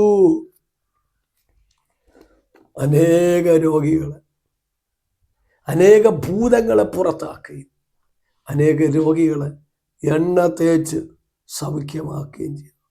അതിനകത്ത് ശുശ്രൂഷയ്ക്കകത്ത് യൂദയുണ്ടായിരുന്നു. ഉണ്ടോ, ഭൂതങ്ങളുടെ മേലുള്ള അധികാരം യേശു കൊടുത്തത്, രോഗശാന്തിയുടെ ശുശ്രൂഷ ചെയ്തതാ. ഹല്ലേലൂയ. മാനസാന്തരത്തിന്റെ വചനം പ്രസംഗിച്ചതാ യൂദ. 12 വരെയും കർത്താവ് അയച്ചില്ലേ. ഹല്ലേലൂയ. ആ യൂദയുടെ നിത്യത നഷ്ടപ്പെട്ടത് കാരണം അനീതി. ദൈവമക്കളെ, അനീതിയുടെ ഒരു പൈസയും നമ്മുടെ കയ്യിലിരിക്കരുത്. ചർച്ചിൻ്റെതാകട്ടെ, മറ്റ് ഏത് വിഷയം, ദൈവനാമത്തിലോ ഹല്ലേലൂയ മറ്റു ഏത് വിധത്തിലും ആകട്ടെ, ഹല്ലേലൂയ വേല സ്ഥലത്താകട്ടെ, തൊഴിൽ മേഖലയിലാകട്ടെ, വീട്ടിനകത്തായിരിക്കട്ടെ, ഹല്ലേലൂയ മറ്റൊരാളുടെ പൈസ നമ്മുടെ കയ്യിലിരിക്കരുത്. മറ്റൊരാൾ അറിയാതെ അവരെ വഞ്ചിക്കരുത്. ഹല്ലേലൂയ. ആ വഞ്ചിക്കുന്നത് നമ്മുടെ നിത്യജീവൻ നഷ്ടപ്പെട്ടു പോകും. ഈ ദിവസങ്ങൾ അങ്ങനെ എന്തെങ്കിലും കുറവുകൾ വന്നെങ്കിൽ ഈ ദിവസങ്ങൾ ക്രമീകരിക്കേണ്ടത് ഏറ്റവും അത്യാവശ്യമാണ്. അത് ക്രമീകരിച്ച നിനക്ക് നിത്യജീവൻ പ്രാപിക്കാൻ കഴിയും. അല്ലെങ്കിൽ പിശാച്, നീ ഹല്ലേലൂയ അധികാരത്തിന് ശുശ്രൂഷ ചെയ്ത വ്യക്തിയായിരിക്കാം, ഭൂതങ്ങളെ പുറത്താക്കിയ വ്യക്തിയായിരിക്കാം, രോഗശാന്തി വരുത്തിയ വ്യക്തിയായിരിക്കാം, മാനസാന്തരത്തിൻ്റെ പ്രസംഗം നടത്തിയ വ്യക്തിയായിരിക്കാം, യേശുവിനാൽ കഴുകപ്പെട്ട വ്യക്തിയായിരിക്കാം, ശുശ്രൂഷയുടെ പങ്കുണ്ടായിരുന്ന വ്യക്തിയായിരിക്കാം, അപ്പോസ്തലന്മാരുടെ എണ്ണത്തിൽ ഉൾപ്പെട്ട ഒരു അപ്പോസ്തലനായിരിക്കാം. പക്ഷേ ഹല്ലേലൂയ നിത്യജീവൻ നഷ്ടപ്പെട്ടു. അനീതിയുടെ കൂലി നമ്മുടെ കയ്യിൽ വരാൻ പാടില്ല. ദൈവത്തിൻ്റെ വചനം പഠിപ്പിക്കുന്നുണ്ടോ. അങ്ങനെ തിരുവെടുത്ത് പഠിപ്പിക്കുന്നത് ഹല്ലേലൂയ അവന് അനീതിയുടെ കൂലി കൊണ്ട് ഒരു നിലം മേടിച്ചു എന്നാ. സത്യം പറഞ്ഞ നിലം മേടിക്കാനൊന്നും യൂദ ഇവിടെ ഇല്ലായിരുന്നു കേട്ടോ. അവന് ശ്രീഭണ്ഡാരത്തിൽ ഈ പൈസ എടുത്ത് എറിഞ്ഞിട്ട്, അല്ലെങ്കിൽ വെള്ളിക്കാശ് എടുത്ത് എറിഞ്ഞിട്ട് അവന് വെപ്രാളം തുടങ്ങി. ഹല്ലേലൂയ. അനീതിയുടെ കൂലി അവൻ്റെ കയ്യിൽ വന്നപ്പോൾ അവന് വെപ്രാളം തുടങ്ങി, അവന് പരവേശം തുടങ്ങാൻ തുടങ്ങി, സ്വസ്ഥതയില്ലാതെ തുടങ്ങി, അവൻ ഓടാൻ തുടങ്ങി. ഹല്ലേലൂയ. അവൻ ഓടിപ്പോകുന്ന വഴിത്തെരുവിൽ തന്നെ അവന് ഹല്ലേലൂയ എവിടെ നിന്ന് ഒരു കയർത്തുമ്പ് ലഭിച്ചു. കയർത്തുമ്പ് കിട്ടിയപ്പോൾ അവൻ മരത്തെ നോക്കി ഓടാൻ തുടങ്ങി. അടുത്ത് കൈവാക്കിന് കിട്ടിയ മരത്തിലേക്ക് വലിഞ്ഞു കയറി. കയറി പെട്ടെന്ന് കൂരക്കിട്ട് അവൻ അവിടെ നിന്ന് എടുത്തു വെച്ചു ചാടി. വചനം പഠിപ്പിക്കുന്ന അവൻ തലകീഴായി വീണു വന്നു. അവൻ തലകീഴായി വീണു നടുവെ പിളർന്ന് അവൻ്റെ കുടലെല്ലാം തുറച്ചു പോയി. കണ്ടോ? അനീതി നമ്മുടെ ജീവൻ എടുക്കും. അനീതി ആത്മഹത്യയിലേക്ക് കൊണ്ടെത്തിക്കും. അനീതി സ്വസ്ഥത തരത്തില്ല. അനീതിയുടെ കൂലി നിനക്ക് സമാധാനം തരത്തില്ല. ഹല്ലേലൂയ. എന്നെ കേൾക്കുന്ന വ്യക്തി ജീവിതമേ, നിന്റെ കയ്യിലുള്ള അനീതിയുടെ കൂലി കുടുംബതലത്തിലുള്ളതാകട്ടെ, സഭയ്ക്കകത്തുള്ളതാകട്ടെ, ജോലി സ്ഥലത്തിലുള്ളതാകട്ടെ, വീട്ടിനകത്തുള്ളതാകട്ടെ, ചർച്ചിലുള്ള കാര്യം ഏതുമായിക്കൊള്ളട്ടെ, സംഘടനയുടെ കാര്യമാകട്ടെ, അനീതിയുടെ കൂലി നിന്റെ കയ്യിൽ കാണരുത്. ഹല്ലേലൂയ. നിൻ്റേതല്ലാത്തത്, ദൈവം നിനക്ക് തരാത്തത് നിന്റെ കരത്തിൽ പാടില്ല. അത് നിന്റെ നിത്യജീവൻ നഷ്ടപ്പെടുത്തും. നിന്റെ ദൈവകൃപ നഷ്ടപ്പെടുത്തും. നീ നിത്യനരകത്തിലേക്ക് പോകേണ്ടി വരും. വചനം പഠിപ്പിക്കുന്നത് അവൻ തലകിഴാ വീണ് നെടുവെ പിളർന്ന് അവൻ്റെ കുടലെല്ലാം തെറിച്ചു പോയെന്ന്. ഒത്തിരി അവയവങ്ങൾ ശരീരത്തിലുണ്ട്, പക്ഷേ കുടല് എല്ലാം തെറിച്ചു പോയെന്ന്, കുടലെല്ലാം തെറിച്ചു എന്ന് വ്യക്തമായിട്ട് എഴുതിയിരിക്കണം. ഞാനിങ്ങനെ ചിന്തിക്കുകയായിരുന്നു, യേശുവിനെ കാണിച്ചു കൊടുക്കുന്നതിന് മുമ്പേ കർത്താവും ശിഷ്യന്മാരും കൂടി ചേർന്ന് ഒരു തിരുമേശ ശുശ്രൂഷയൊക്കെ നടത്തിയതാണ്. പുതിയ നിയമത്തിൻ്റെ പുതിയ നിയമത്തിൻ്റെ ശുശ്രൂഷയാകുന്ന അന്ത്യ അത്താഴം ഒരുമിച്ച് പങ്കിട്ടവരാണ്. എൻ്റെ ചിന്തയിൽ പറയട്ടെ, അന്ന് കർത്താവ് അപ്പം എടുത്ത് കൊടുത്തു. അന്ന് ശിഷ്യന്മാരോട് കർത്താവ് പറഞ്ഞു, നിങ്ങൾ ഒരുവൻ എന്നെ കാണിച്ചു കൊടുക്കും എന്ന് പറഞ്ഞപ്പോൾ പത്രോസ് യോഹന്നാനോട് ചോദിച്ച്, ആരാണ് അല്ലെങ്കിൽ നമ്മൾ ആരെയാണ് കർത്താവ് ഉദ്ദേശിക്കുന്നത്? യോഹന്നാൻ യേശുവിൻ്റെ മാർവോട് ചാരിക്കൊണ്ട് ചോദിച്ച്, കർത്താവ് അതാരാണ് എന്ന്. അപ്പോൾ കർത്താവ് പറഞ്ഞു, എന്നോടുകൂടെ താലത്തിൽ കൈമുക്കുന്നവൻ അത്രേ. ആ സന്ദർഭത്തിൽ യൂദയുടെ കരമായിരുന്നു ഉണ്ടായിരുന്നത്. മാത്രമല്ല പലരും ചോദിച്ചു, ഞാനാണ് കർത്താവ്. യൂദയും ചോദിച്ചു, ഞാനാണ്. യേശു പറഞ്ഞു, അതെ നീ തന്നെ എന്ന് ദൈവവചനം പഠിപ്പിക്കുന്നു. പക്ഷേ കർത്താവ് അപ്പഖണ്ഡം വീഞ്ഞിൽ മുക്കി യൂദാസിനെ കൊടുത്തു. ആ സമയത്ത് തന്നെ സാത്താൻ അവൻ്റെ ഉള്ളിൽ പ്രവേശിച്ചു. അനീതിയുടെ കാര്യം നിന്റെ ഉള്ളിൽ വെച്ചുകൊണ്ട് നീ തിരുമേശയിൽ പങ്കെടുത്ത സാത്താൻ നിന്റെ അകത്ത് കയറും. വചനം യോഹന്നാനിൽ പറയുന്നു, സാത്താൻ അവൻ്റെ അകത്ത് കയറി. അപ്പം വാങ്ങിയ കണ്ണം വാങ്ങിയ ഉടനെ സാത്താൻ അവൻ്റെ അകത്ത് കയറി. അത് മുതൽ അവന് സ്വസ്ഥതയില്ല. അത് മുതൽ അവൻ യേശുവിന് എതിരായി മാറി. നിന്റെ ഉള്ളിൽ സാത്താൻ കയറുമ്പോഴാണ് നീ ദൈവദാസന്മാർക്കെതിരാകുന്നത്, ദൈവമക്കൾക്കെതിരാകുന്നത്, സഭയ്ക്കെതിരാകുന്നത്, അലങ്കോലങ്ങൾ ഉണ്ടാക്കുന്നത്, ഇടർച്ചകൾ വരുത്തുന്നത്. ഇല്ലില്ല, സ്നാനപ്പെട്ട വ്യക്തിയായിരിക്കാം, തിരുവേശ എടുത്ത വ്യക്തിയായിരിക്കാം. പക്ഷേ സാത്താൻ അകത്ത് കയറുമ്പോൾ എല്ലാം അലങ്കോലപ്പെടുത്തും. പ്രിയ സ്നേഹിത, പ്രിയ സഹോദരി, ഈ സന്ദേശം കേൾക്കുന്ന വ്യക്തി ജീവിതമേ, ദൈവത്തെ ഭയപ്പെടുക, സാത്താൻ ഇടം കൊടുക്കരുത്, മാനസാന്തരപ്പെടുക, ദൈവത്തെ ഭയപ്പെടുക, അനീതിയുടെ വിഷയങ്ങൾ വിട്ടുകളയുക. ആരുടെ ഒപ്പത്തിന് നമ്മൾ ചെന്ന് നിൽക്കരുത്. അല്ലെങ്കിൽ നമുക്ക് ആവശ്യമില്ലാത്ത വിഷയത്തിൽ ഇടപെടരുത്. മറ്റു പലർക്കും ആവശ്യമുണ്ടായിരിക്കാം. മറ്റു പലരുടെ ആവശ്യത്തിന് വേണ്ടി നമ്മൾ ചെന്ന് മുൻപന്തിയിൽ ചെന്ന് നിൽക്കരുത്. നമ്മുടെ നിത്യം നഷ്ടപ്പെടും, നമ്മുടെ ദൈവകൃപ നഷ്ടപ്പെടും, നമ്മുടെ ആത്മീയ കൂട്ടായ്മ നഷ്ടപ്പെടും. എന്തിന് മറ്റുള്ളവർക്ക് വേണ്ടി നമ്മുടെ ദൈവമായിട്ടുള്ള ബന്ധത്തെ, ആത്മീയ കൂട്ടായ്മയൊക്കെ നമ്മൾ നശിപ്പിക്കണം. ഈ ദിവസങ്ങൾ പിശാച് നിന്നെ ദൃഷ്ടിവെച്ചിരിക്കുമ്പോൾ ഈ സന്ദേശം കേൾക്കുന്ന വ്യക്തി ജീവിതമേ, മടങ്ങിവ, മാനസാന്തരപ്പെട്ടുവ, നിന്നെ യേശു കൈക്കൊള്ളും. അങ്ങനെ തിരുവെടുത്ത് പഠിപ്പിക്കുന്ന ഭാഗം, അവൻ്റെ കുടലെല്ലാം തെറിച്ചുപോയി. അന്ന് അന്ത്യ അത്താഴത്തിൽ കർത്താവ് കൊടുത്ത ആ അപ്പം ഉണ്ടല്ലോ, അത് വിശുദ്ധമാണ്. വചനം പഠിപ്പിക്കുന്നു, പഴയ തുരുത്തിയിൽ പുതിയ വീഞ്ഞ് പകരാറില്ല. പുതിയ വീഞ്ഞ് പകർന്നാൽ അത് തുരുത്തി പൊളിച്ചു കളയും, വീഞ്ഞ് ഒഴുകിപ്പോകും. അങ്ങനെങ്കിൽ യൂദ മാനസാന്തരപ്പെടാതെ വാഞ്ച കഴിച്ച അപ്പമാണ് ഈ പുതിയ നിയമത്തിൻ്റെ അപ്പം. പക്ഷേ അവൻ്റെ ശരീരമാകുന്ന തുരുത്തിയെ അത് പൊളിച്ചു. നമ്മുടെ ശരീരമാകുന്ന തുരുത്തിയെ പൊളിക്കാതിരിക്കാൻ മാനസാന്തരപ്പെട്ട് ദൈവത്തെ ഭയപ്പെട്ട് ക്രമീകരിക്കപ്പെട്ട് തിരുമേശ എടുക്കാവൂ. പലരും വരുന്നവർക്കും പോകുന്നവർക്കും വാരിക്കൊടുക്കുന്ന അനുഭവങ്ങൾ ഉണ്ടായിരിക്കാം. പക്ഷെ തിരുവെടുത്ത് പഠിപ്പിക്കുന്നു, ഇത് നിമിത്തം കുറ്റക്കാരായിത്തീരും. ഹല്ലേലൂയ. നമുക്ക് തന്നെ ശിക്ഷാവിധി നമ്മൾ തിന്നുകയും കുടിക്കുകയും ചെയ്യുന്ന വചനം പഠിപ്പിക്കുന്നു. ഹല്ലേലൂയ. ഹല്ലേലൂയ. യേശുവിനെ കാണിച്ചു കൊടുത്ത ആ കുറ്റം നമ്മുടെ മേലേക്ക് വരും അയോഗ്യമായി. അതുകൊണ്ട് ആരും അപ്പം തിന്നുകയോ പാനപാത്രം കുടിക്കുകയോ ചെയ്യരുത്. ഇത് ഹേതുവായി പലരും ബലഹീനരും പലരും നിദ്ര കൊള്ളുകയും ചെയ്യുന്നു, മരിച്ചു പോകുമെന്ന് ദൈവത്തെ ഭയപ്പെടുക, മാനസാന്തരപ്പെടുക, ദൈവസന്നിധിയിലേക്ക് മടങ്ങി വാ. നിന്നെ യേശു സ്നേഹിക്കുന്നു. വചനം പഠിപ്പിക്കുന്ന ഭാഗം കണ്ടോ? അടുത്ത് തിരുവെടുത്ത് പഠിപ്പിക്കുന്നു. ഹല്ലേലൂയ. ആ യൂത തലകീഴ വീണു, അവൻ മരിച്ചുപോയി. ഒരിക്കലും കർത്താവ് ആലയത്തിൽ വചനമെടുത്ത് വായിച്ചതാണ്. വചനമെടുത്ത് വായിച്ചപ്പോൾ ഈ വചനം ഇന്ന് നിവൃത്തിയായെന്ന് പറഞ്ഞത്. അന്ന് ചർച്ചിലുണ്ടായിരുന്ന എല്ലാവരും യേശുവിനെ തള്ളി പുറത്താക്കി. ആ ചർച്ചിരുന്ന മലയുടെ സൈഡിലേക്ക് കൊണ്ടുവന്നു. യേശുവിനെ തലകീഴ തള്ളിയിട്ട് കൊന്നുകളയാൻ വേണ്ടി നോക്കി. കർത്താവ് അതിന് പുരുഷാരത്തിൻ്റെ ഇടയിൽ കൂടി ഒഴിഞ്ഞിഞ്ഞ് പോന്നെന്ന് എന്ന് പറഞ്ഞാൽ ശുശ്രൂഷയുടെ ആരംഭം കുറിച്ച സമയത്ത് തന്നെ യേശുവിനെ തലകീഴ തള്ളിയിട്ട് കൊല്ലാൻ വേണ്ടി നോക്കിയതാണ്. പക്ഷേ ഇപ്പോഴേ സാത്താൻ യൂതെ തലകീഴ തള്ളിയിട്ട് കൊന്നുകളഞ്ഞു. നെടുവെ പുലർന്നെന്ന ദൈവനാമത്തിൽ പറയട്ടെ. ഹലോ സഹോദരങ്ങളെ, നീ ദൈവത്തെ ഭയപ്പെട്ടിരുന്ന, നിന്നെ തള്ളിയിടാൻ വേണ്ടി നോക്കുന്നിടത്തി അല്ലെങ്കിൽ ദൈവം നിന്നെ രക്ഷിക്കും. നിനക്ക് പകരം വേറെ ചില യൂതന്മാർ പോകും. നീ വിശ്വസ്തയോടെ നില്ല, നീ വിശുദ്ധിയോടെ നില്ല. പക്ഷേ ചില അനീതി കാണിക്കുന്നവർ അവരും ദൈവവുമായിട്ട് തീർക്കട്ടെ, അവരും ദൈവമായിട്ട് തീർക്കട്ടെ. അവരുടെ വിഷയം ദൈവത്തിന് വിട്ടുകൊടു. നീ ദൈവസന്നിധി താണിരിക്കുക. പ്രൈസോലോ. ദൈവത്തിൻ്റെ വചനം പഠിപ്പിക്കുന്നത് കണ്ടോ? അടുത്ത വചനം പഠിപ്പിക്കുന്നത് ഹല്ലേലൂയ. അത് യെരൂശലേമിൽ പാർക്കുന്ന എല്ലാവരും അറിഞ്ഞതായ കൊണ്ടും ആ നിലത്തിന് അവരുടെ ഭാഷയിൽ രക്തനിലം എന്നർത്ഥമുള്ള അക്കൽദാമ എന്ന് പേരായി. അപ്പോസ്തലർ പ്രവൃത്തി 1-ാം അധ്യായത്തിലാണ് നമ്മൾ വായിച്ചുകൊണ്ടിരിക്കുന്നത്. അതിൻ്റെ 20-ാമത്തെ വാക്യം ഇങ്ങനെ: സങ്കീർത്തന പുസ്തകത്തിൽ അവൻ്റെ വാസസ്ഥലം ശൂന്യമായി പോകട്ടെ, അതിലാരും പാർക്കാതിരിക്കട്ടെ എന്നും അവൻ്റെ അധ്യക്ഷസ്ഥാനം മറ്റൊരുത്തന് ലഭിക്കട്ടെ. ഇവിടെ പറയുന്നുണ്ടോ?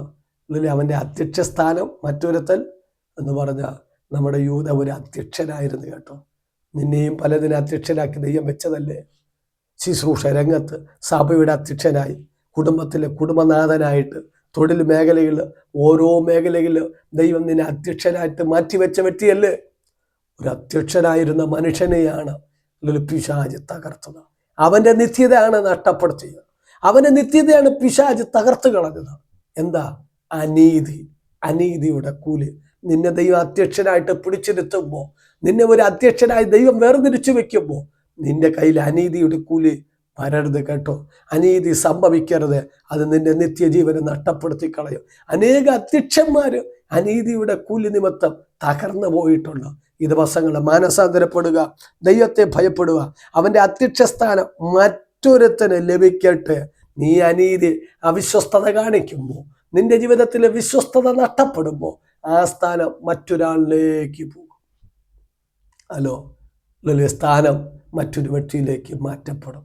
നിന്റെ വിശ്വസ്തതയോടുകൂടി ഒരു ജീവിതം ദൈവം നോക്കുന്നുണ്ട്. കർത്താവ് സഹായിക്കട്ടെ. വചനം പഠിപ്പിക്കുന്ന മാത്രമല്ല യാഹയാൽ കർത്താവ് യേശു യോഹന്നാൻ്റെ സ്നാനം മുതൽ നമ്മെ വിട്ട് ആരോഹണം ചെയ്ത നാൾ വരെ നമ്മുടെ ഇടയിൽ സഞ്ചരിച്ചു പോകുന്ന കാലത്തെല്ലാം ഞങ്ങളോട് കൂടെ നടന്ന പുരുഷന്മാരിൽ ഒരുത്തൻ ഞങ്ങളോട് കൂടെ അവൻ്റെ യേശുവിനെ പുനരുത്ഥാനത്തിന് സാക്ഷിയായി തീരണം. അങ്ങനെ അവൻ യൂത്തോസ് എന്നോ മറുപേരുള്ള ബർശേബ എന്ന ജോസഫ് മത്തിയാസ് എന്ന് 2 പേരെ നിർത്തി. സകല ഹൃദയങ്ങളെ അറിയുന്ന കർത്താവ് തൻ്റെ സ്ഥലത്തേക്ക് പോകേണ്ടതിന് യൂത ഒഴിഞ്ഞു പോയ ഈ ശുശ്രൂഷയുടെയും അപ്പോസ്തലിത്വത്തിൻ്റെയും സ്ഥാനം ലഭിക്കേണ്ടതിന് ഈ 2 ഏവനെ നീ തിരഞ്ഞെടുത്തിരിക്കുന്നു എന്ന് കാണിച്ചു തരണമെന്ന് പ്രാർത്ഥിച്ചു. അവരുടെ പേർക്ക് ചീട്ട് മത്തിയാസിന് വേണം. ഇവിടെ പറഞ്ഞ ഭാഗം സഹോദരങ്ങളെ ശ്രദ്ധയോടെ കേൾക്കണമേ. ഹല്ലേലൂയ. ഇവിടെ പറഞ്ഞ യോഹന്നാൻ്റെ സ്നാനം മുതൽ ഞങ്ങളോട് കൂടെ സഞ്ചരിച്ച ഹല്ലേലൂയ ആ വ്യക്തി ജീവിതങ്ങളിൽ 2 വരെ എടുത്തു. 2 പേരുടെ പേരിൽ ചീട്ടിട്ടതാണ്. ദൈവനാമത്തിൽ പറയട്ടെ. പത്രോസിനെ, യോഹന്നാനെയൊക്കെ, യൂദാസിനെയൊക്കെ അപ്പോസ്തല ഗണത്തിലേക്ക് ദൈവം കർത്താവ് തിരഞ്ഞെടുക്കുമ്പോൾ ഈ മത്തിയാസും ഹല്ലേലൂയ യൂത്തോസ് എന്ന് പറഞ്ഞ ഇവരെല്ലാം അവിടെ ഉണ്ട്. ഈ 12 പേര് മാത്രമല്ല യേശുവിൻ്റെ കൂടെ ഉണ്ടായിരുന്നു, അനേകരുണ്ടായിരുന്നു. അന്ന് എൻ്റെ ചിന്തയിൽ ഞാനിങ്ങനെ പറയുന്നു, അന്നും മത്തിയാസ് വിചാരിച്ചിരിക്കാം, കർത്താവ് എന്നെയും കൂടി തിരഞ്ഞെടുത്തെങ്കിൽ, ഈ സ്ഥാനത്തിലേക്ക് അപ്പോസ്തലനായിട്ട് എന്നെയും കൂടി തിരഞ്ഞെടുത്തിരുന്നെങ്കിൽ നന്നായിരുന്നു എന്നുള്ളുകൊണ്ട് ആഗ്രഹിച്ച മനുഷ്യനായിരിക്കാം. പക്ഷേ നിർഭാഗ്യവശാൽ അന്നത്തെ തെരഞ്ഞെടുപ്പിൽ അവൻ പങ്കാളിയായി തീർന്നില്ല. അവനെ തെരഞ്ഞെടുത്തില്ലെന്ന് പറഞ്ഞ് അവൻ വിട്ടിട്ട് പോയില്ല കേട്ടോ. ഇന്ന് പലരും അവർക്ക് സ്ഥാനം കിട്ടിയില്ല, അവർക്ക് മാനം കിട്ടിയില്ല, അവർക്ക് പദവി കിട്ടിയില്ല എന്ന് പറഞ്ഞ് പലരും അടിച്ച് പിണങ്ങി പിരിഞ്ഞു പോകുന്ന പലരെയും കണ്ടിട്ടുണ്ട്. പക്ഷേ ഹല്ലേലൂയ, മത്യാസിനെ പോലെ നിൽക്കുന്നവരുണ്ട്.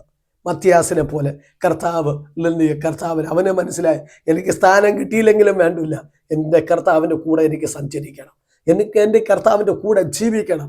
അങ്ങനെ സമർപ്പണത്തോടെ മത്യാസല്ല, യേശുവിൻ്റെ കൂടെ സഞ്ചരിച്ച് അവൻ വിശ്വസ്തയോടെ സഞ്ചരിച്ചത് കൊണ്ട് അവസാനം മത്യാസിൻ്റെ പേരിൽ ചീട്ട് വീണ് കേട്ടോ. അല്ലോ, നീ വിശ്വസ്തയോടെ പിൻപറ്റ്. നിന്നെ തിരഞ്ഞെടുക്കേണ്ട സമയത്ത് കർത്താവ് തിരഞ്ഞെടുക്കും. നിനക്ക് സ്ഥാനം തരേണ്ട സമയത്ത് ദൈവം സ്ഥാനം തരും. ഹല്ലേലൂയ, നിനക്ക് വേണ്ടി കർത്താവ് ഇടപെടും. ഹല്ലേലൂയ, തിരുവെടുത്ത് പഠിപ്പിക്കുന്നു, യൂദ ഹല്ലേലൂയ മാറിപ്പോയ സ്ഥാനത്ത് വിശ്വസ്തനായ ഒരു മത്യാസിനെ അവിടെ കൊണ്ടുവന്നു. നീ വിശ്വസ്തയോടെ നിൽക്കുമെങ്കിൽ പലരും അവിശ്വസ്തത കാണിച്ച് സ്ഥാനം നഷ്ടപ്പെട്ട മേഖലയിലേക്ക്, ശുശ്രൂഷ തലങ്ങളിലേക്ക് പരിശുദ്ധാത്മം നിന്നെ കൊണ്ടെത്തിക്കും. വിശ്വസിക്കുമോ? വിശ്വസ്തയോടെ നിൽക്കുമോ? പരിതാപപ്പെടാതെ, പരിഭ്രമം പറയാതെ, ഹല്ലേലൂയ പിറുവെറുപ്പ് കൂടാതെ കർത്താവിനെ പിൻപറ്റ്. ദൈവം നിന്നെ മാനിക്കും. അങ്ങനെ തിരുവെടുത്ത് പഠിപ്പിക്കുന്ന വാക്യം കണ്ടോ, യൂദ ഒഴിഞ്ഞു പോയ, തൻ്റെ സ്ഥലത്തേക്ക് പോകേണ്ടതിന് യൂദ ഒഴിഞ്ഞു പോയ. അതിൻ്റെ അർത്ഥം എന്നറിയാം, തൻ്റെ സ്ഥലത്തേക്ക് യൂദ പോയത്, തൻ്റെ സ്ഥലം. അത് എവിടെ? തിരുവെടുത്ത് പഠിപ്പിക്കുന്ന അതിൻ്റെ 24 കണ്ട, തൻ്റെ സ്ഥലത്തേക്ക് പോകേണ്ടതിന് യൂദ ഒഴിഞ്ഞു പോയ ഈ ശുശ്രൂഷയുടെയും. ഹലോ, തൻ്റെ സ്ഥലം. യൂദ ജീവിച്ചിരിക്കുമ്പോൾ തന്നെ അവനൊരു സ്ഥലം ഒരുക്കി, അത് നിത്യ നരകത്തിലായിരുന്നു. എന്നെ കേൾക്കുന്ന സഹോദര സഹോദരി, നീ എവിടെയാണ് നിനക്ക് വേണ്ടി സ്ഥലം ഒരുക്കിയത്? കർത്താവ് പറഞ്ഞ, ഞാൻ നിങ്ങൾക്ക് വേണ്ടി സ്ഥലം ഒരുക്കാൻ പോകുന്നു. ഞാൻ സ്ഥലം ഒരുക്കിയ, ഞാൻ ഇരിക്കുന്നിടത്ത് നിങ്ങളെ ഇരുത്തണം, ഞാൻ പിന്നെയും വന്ന് നിങ്ങളെ ചേർത്തുകൊള്ളും. അങ്ങനെ കർത്താവ് പറഞ്ഞതാ. ഇവിടെ യൂദ എന്തെന്നറിയാം, ഹല്ലേലൂയ, വചനം പണി തൻ്റെ സ്ഥലത്തേക്ക്. യൂദയ്ക്ക് ഒരു സ്ഥലം നിത്യ നരകമായിരുന്നു. അനീതിയുടെ കൂലി കൊണ്ട് അവൻ നിലം മേടിച്ചെന്ന് പറഞ്ഞില്ലേ?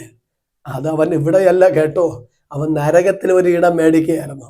ഈ ദിവസങ്ങൾ നീ അനീതി കുടിച്ച് അനീതിയുടെ കൂലി കൊണ്ട്, സമ്പത്ത് കൊണ്ട് നീ വാരി കൂട്ടുന്നതല്ല, നിത്യ നരകത്തിൽ നിനക്കൊരു ഇടത്തെ നീ കൂട്ടിക്കൊണ്ടിരിക്കുകയാണ്.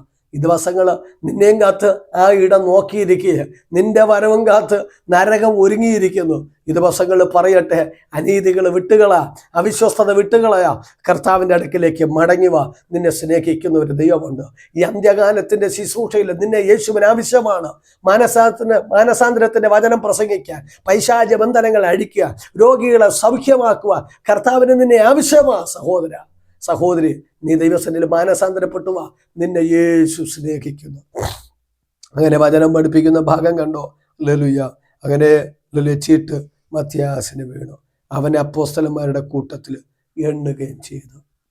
എന്നെ കേൾക്കുന്ന പ്രിയ സഹോദര, നാം കേട്ടത് യൂദയോടുള്ള ബന്ധത്തിൽ. ഒരിക്കൽ പത്രോസ് യേശുവിനെ നോക്കി പറഞ്ഞതാ, യേശുവേ, ഞങ്ങൾ സകലവും വിട്ട് നിന്നെ അനുഗമിച്ചു, ഞങ്ങൾക്ക് എന്ത് ലഭിക്കും? അന്ന് കർത്താവ് അവരോട് പറഞ്ഞ ഒരു വാക്കുണ്ട്, സ്നേഹിത കേൾക്ക്. ഹല്ലേലൂയ. കർത്താവ് ഇങ്ങനെ പറഞ്ഞു, നിങ്ങൾ ഭൂമിയിൽ ഹല്ലേലൂയ ഇന്നതെല്ലാം നിങ്ങൾക്ക് ലഭിക്കും. എന്നിട്ട് കർത്താവ് എടുത്തു പറഞ്ഞു, നിത്യതയിൽ നിങ്ങൾ 12 സിംഹാസനങ്ങൾ ഇരുന്ന് ഇസ്രയേൽ 12 ഗോത്രങ്ങളെ നിങ്ങൾ ന്യായം വിധിക്കും. ഹലോ, നിങ്ങൾ 12 സിംഹാസനങ്ങൾ ഇരുന്ന് ഇസ്രയേൽ 12 ഗോത്രങ്ങളെ ന്യായം വിധിക്കുമെന്ന് യേശു പറഞ്ഞു. ആ സന്ദർഭത്തിൽ ഒരു സിംഹാസനം യൂദയ്ക്കും ഉണ്ടായിരുന്നതാണ്. ഹലോ, ഒരു ന്യായവിധിക്ക് വേണ്ടി ദൈവം ഒരുക്കിയ ഒരു സിംഹാസനം ഉണ്ടല്ലോ, അതിനകത്ത് ഹല്ലേലൂയ 12 അപ്പോസ്തലന്മാരിരുന്ന് ന്യായം വിധിക്കുമ്പോൾ അതിൻ്റെ കൂട്ടത്തിൽ യൂദയ്ക്ക് ഒരു സിംഹാസനം ഉണ്ടായിരുന്നതാ. സ്വർഗത്തിലെ സിംഹാസനം അവന് നഷ്ടപ്പെട്ടു പോയി. സഹോദര സഹോദരി, ദൈവനാമത്തിൽ പറയട്ടെ, വചനത്തിലൂടെ പറയട്ടെ, ഹല്ലേലൂയ എണ്ണത്തിൽ ഉൾപ്പെട്ടവൻ, അപ്പോസ്തലന്മാരുടെ എണ്ണത്തിൽ ഉൾപ്പെട്ടവൻ. ഹല്ലേലൂയ 2 ശുശ്രൂഷയുടെ പങ്കുള്ളവൻ, 3 യേശുവിനാൽ കഴുകൽ പ്രാപിച്ചവൻ, 4 അധ്യക്ഷനായിരുന്നവൻ, 5 ഹല്ലേലൂയ തിരുവെടുത്ത് പഠിപ്പിക്കുന്നത് ഹല്ലേലൂയ സ്വർഗരാജ്യത്തിൽ ഒരു ഹല്ലേലൂയ സിംഹാസനത്തിൽ ഉടയവനായിരുന്നവനാണ്. മാത്രമല്ല കർത്താവ് എടുത്തു പറഞ്ഞത് ഭൂതങ്ങളെ പുറത്താക്കാനുള്ള അധികാരം ലഭിച്ചവൻ, മാനസാന്തരത്തിന്റെ വചനം പ്രസംഗിച്ചു നടന്നവൻ, രോഗികളെ എണ്ണ തേച്ച് സൗഖ്യമാക്കിയവൻ. അങ്ങനെ സഞ്ചരിച്ച് യൂദാസിന്റെ നിത്യത നഷ്ടപ്പെട്ടു പോയി. സ്നേഹിത, നിന്റെ നിത്യജീവൻ നഷ്ടപ്പെട്ടു പോകാതിരിക്കാൻ ഒരു നിമിഷം ഏൽപ്പിച്ചുകൊണ്ട് കണ്ണുകളടയ്ക്ക് ഒരു വാക്ക് പ്രാർത്ഥിക്കാം. എന്നെ കേൾക്കുന്ന വ്യക്തി ജീവിതമേ, ഈ സന്ദേശം നിന്നോട് പരിശുദ്ധിയാത്മാവ് ഇടപെട്ട വചനമാണ്. ഹല്ലേലൂയ. ദൈവം തെരഞ്ഞെടുത്ത വ്യക്തിയെ പിശാച് കരങ്ങളിലെടുത്ത് അവന് യേശുവിന് എതിരെയാക്കി. നീ ഇന്ന് യേശുവിന് എതിരെയാണോ? കർത്താവ് പറഞ്ഞു, ഹല്ലേലൂയ, ഞാൻ നിന്നെ കഴുകാഞ്ഞ നിനക്ക് എന്നോട് കൂടെ പങ്കില്ല. ഹല്ലേലൂയ. അന്ന് കർത്താവ് പാത്രത്തിൽ വെള്ളമെടുത്തു, അതിൽ തോർത്തെടുത്ത് വെച്ച് അരയിൽ ചുറ്റി അവരുടെ പാദം കഴുകാനും ആ തോർത്തുകൊണ്ട് തുടയ്ക്കാനും തുടങ്ങി. ഈ വചനം കേൾക്കുമ്പോൾ ഹല്ലേലൂയ, പാത്രത്തിൽ വെള്ളം എടുത്തുകൊണ്ട് വരാൻ ആരുമില്ല. പക്ഷേ എനിക്ക് പറയാനുണ്ട്, ഹല്ലേലൂയ, ആ പാത്രത്തിൽ വെള്ളം എടുത്തുകൊണ്ട് കഴുക പ്രാപിച്ചവന് ഹല്ലേലൂയ നിത്യതയുടെ അല്ലെങ്കിൽ ശുശ്രൂഷയുടെ പങ്ക് ലഭിച്ചെങ്കിൽ, ക്രിസ്തുയേശുവിനോടുള്ള കൂടെയുള്ള പങ്കുണ്ടെങ്കിൽ, ഇവിടെ ഞാൻ വചനം ശുശ്രൂഷിക്കുമ്പോൾ സഹോദര നീ കേട്ടുകൊണ്ടിരിക്കുമ്പോൾ, സഹോദരി നീ കേൾക്കുമ്പോൾ, നിന്നെ കഴുകാൻ കൊണ്ടുവരുന്നത് ഇവിടുത്തെ പച്ചവെള്ളമല്ല, കാൽവറി ചൊരിഞ്ഞ വിശുദ്ധ രക്തമാണ്. ആ ചുടുചോരയാൽ യേശു നിന്നെ കഴുകും. ആ ചുടുചോരയാൽ കർത്താവ് നിന്നെ കഴുകും. ഞാൻ ആത്മാവിൽ കാണുന്നു ആരൊക്കെ കഴുകൽ പ്രാപിക്കപ്പെടുന്നത്, ആരൊക്കെ കഴുകൽ പ്രാപിക്കപ്പെടുന്നത്. ഒരു വലിയ ജനസമൂഹം എൻ്റെ മുമ്പിൽ ഇരിക്കും പോലെ ഞാൻ ആത്മാവിൽ ദർശിക്കുന്നു. സഹോദര സഹോദരി, നിന്നെ യേശു കഴുകും, യേശു കഴുകും. നിന്നെ ഏൽപ്പിച്ചു കൊടുക്കാൻ തയ്യാറാക്കുമോ? ഒരു ശുദ്ധീകരണത്തിന് വേണ്ടി ഏൽപ്പിച്ചു കൊടുക്കുമോ? നിന്റെ ജീവിതത്തിൽ വന്ന അനീതികളെ നീ വിട്ടുകളയുമോ? ഏൽപ്പിച്ചു കൊടുക്കുമോ? കർത്താവ് നിന്നെ കഴുകും. നീ യേശുവിന് പ്രിയപ്പെട്ടവനാ, നീ വേണ്ടപ്പെട്ടവനാ. കർത്താവ് പറഞ്ഞ വചനം പറയും, എൻ്റെ പ്രാണസ്നേഹിതൻ പോലും എൻ്റെ നേരെ കുതികാൽ ഉയർത്തി. നീ യേശുവിൻ്റെ പ്രാണസ്നേഹിതനാണ്. Hello, hallelujah. ഏൽപ്പിച്ചു കൊട്, നിന്നെ യേശു കഴുകട്ടെ. എൻ്റെ കർത്താവേ, സ്വർഗീയ പിതാവേ, ഈ സന്ദേശം കേട്ട് സമർപ്പിച്ച ഏൽപ്പിച്ചു കൊടുത്ത വ്യക്തി ജീവിതങ്ങളെ യേശുവിൻ്റെ കരത്തിലേക്ക് ഏൽപ്പിക്കുന്നു. അവരെ ശുദ്ധീകരിക്കണം. ആരുടെ നിത്യജീവൻ നഷ്ടപ്പെട്ടു പോകാൻ അനുവദിക്കരുത്. ആരും അനീതിയുടെ കൂലിയുടെ പുറകിൽ പോകാൻ അനുവദിക്കരുത്. ആരും യേശുവിനെതിരെ തീരാൻ അനുവദിക്കല്ലേ എന്ന് പ്രാർത്ഥിക്കുന്നു. പിതാവിൻ്റെ പുത്രൻ്റെ പരിശുദ്ധാത്മാവിൻ്റെ നാമത്തിൽ ഈ ജനത്തെ അനുഗ്രഹിച്ചു പ്രാർത്ഥിക്കുന്നു. നിത്യതയ്ക്ക് വേണ്ടി ഒരുക്കണമേ. ക്രിസ്തുവേശുവായിട്ടുള്ള ആ പങ്കാളിത്തം ലഭിക്കാൻ സഹായിക്കും. യേശു ക്രിസ്തുവിൻ നാമത്തിൽ തന്നെ ആമേൻ. ഈ ദൈവവചന ഭാഗങ്ങളാൽ കർത്താവ് ഏവരെ അനുഗ്രഹിക്കട്ടെ. God bless you. Praise the Lord.